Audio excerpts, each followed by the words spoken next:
Mine happened to be a falling out with the priest at the time at the church that I was attending. That in order to get back at the priest, which was real silly now that I think about it, but in order to get back with the priest and at the church, I would not go to church, and that would make things all better. And you know, you hear that cliche, I see the sign.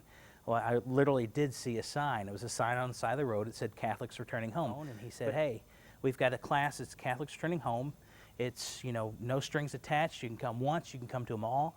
We just want to see what it is that's driven you away from the church, and we want you to come back to the church.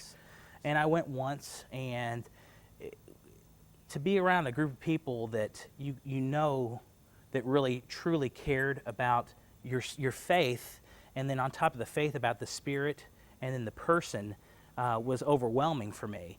And I broke down that first night. I told my story. It's really the first, I'm telling it to a bunch of strangers, which was interesting as well, because the only people who ever really knew why I'd left the church was my parents and my wife. And said, you know, it doesn't matter what your falling out is with a priest, because a priest is a person, a human being. Human beings make mistakes, but you never fall out of faith with God. Well, I wound up finding myself like looking at the watch every Monday morning, every Monday evening, going, hey, you know, I'm ready to go to this class. When does this class start?